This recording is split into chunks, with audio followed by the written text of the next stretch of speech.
dengan survei atau melihat hal lain begitu ya yang mungkin menjadi sumber kegampangan para pelaku pasar modal begitu ya, dalam memilih kira-kira akan kemana nih arah pilihannya presiden, walaupun ada nama-nama yang memang sudah cukup memuka begitu ya, nama-namanya sudah mentereng gitu. Nah ini seperti apa nih Bang? Ya, oke. Pertama gini ya, kalau kita lihat tingkat kepuasan gitu ya, kita harus melihatnya satu dari sudut pandang makro gitu. Makro sendiri ada dua gitu ya. Ada persoalan global yang nanti juga akan sangat berpengaruh ke geopolitik. Ada yang soal lokal yang sedang kita bicarakan sebetulnya politik elektoral kita gitu. Nah, sebetulnya kalau kita lihat gitu, kenapa kondisi makro ini bagus gitu? Karena kita perlu sadari sebetulnya sejak tahun 2008 dunia ini semakin berjalan di rel kaum monetaris ya, dengan adanya bank-bank sentral negara maju melakukan quantitative easing. Jadi artinya kompensasi inflasi yang terjadi setelah Wall Street crash di tahun 2008 itu diserahkan dengan utilisasi aset gitu. Nah, kita tentu dapat limpahan dari situ yang cukup besar, terutama untuk trading gain kita ya. Jadi artinya kenapa tadi pelaku pasar juga puas ya, karena memang kita punya ruang kalau diarbitrasikan antara transaksi saham kita di rupiah, kemudian dibawa ke underlying-nya ke pasar uang, itu return-nya bisa lebih baik dibandingkan kalau saya misalnya mengelola portofolio di pasar negara maju, jadi emerging market gitu. Dua, kalau kita lihat dari sudut pandang perbankan sendiri sebetulnya, karena perbankan sejak tahun 2008 sejak pemerintah mereformasi sistem surat utang kita ke pasar gitu ya, jadi pasar komersil,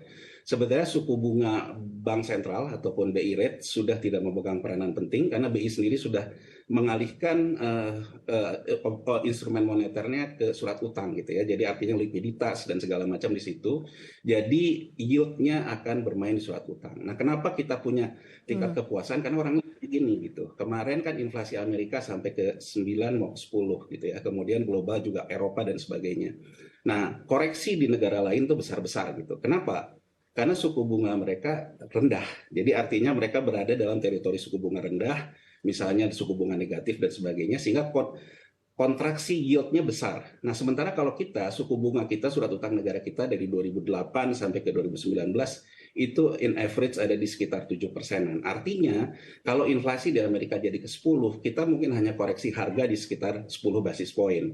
Itu artinya tidak mengganggu sistem perbankan kita. Jadi, saya ingin mengatakan bahwa zona nyaman itu tidak sesuatu yang berdiri bebas juga gitu. Jadi dipengaruhi juga oleh situasi global. Jadi artinya, nah dalam posisi kayak gini, sebetulnya kalau kita lihat apa kegamangan yang terjadi di pelaku pasar, ada dua nih.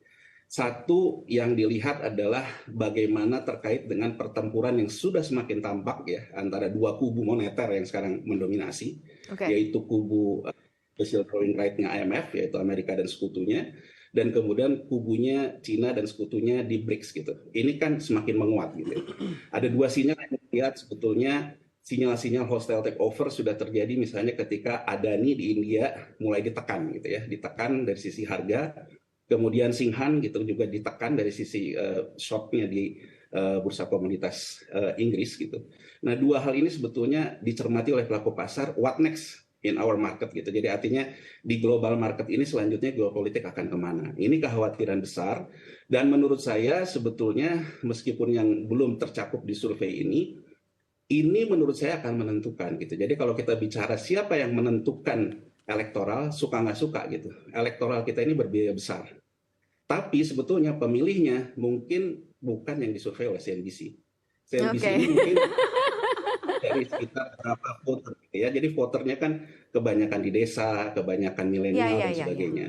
Nah, sebetulnya ada riset yang menarik dari CNBC ya. CNBC juga meriset juga tentang underground ekonomi gitu ya. Betapa generasi yang misalnya yang diriset oleh CNBC yang lahir tahun 97 sampai 2012 ternyata mengisi kue pasar digital di underground ekonomi kita ya, dalam artian prostitusi online dan sebagainya. Kemudian hal lain yang juga yang mencuat adalah meningkatnya transaksi pinjol. Jadi pinjol ini kan transaksi 2 jutaan dan sebagainya, itu merupakan 1,8 T. Jadi ini sebetulnya kalau bahasa politisi yang sudah lama, ngeri-ngeri sedap juga sebetulnya. Jadi kalau dilihat sebetulnya bahwa ini ada persoalan uang beredar di tingkat bawahnya, itu nggak ada gitu, diatasi oleh pinjol, diatasi oleh konten-konten dan sebagainya.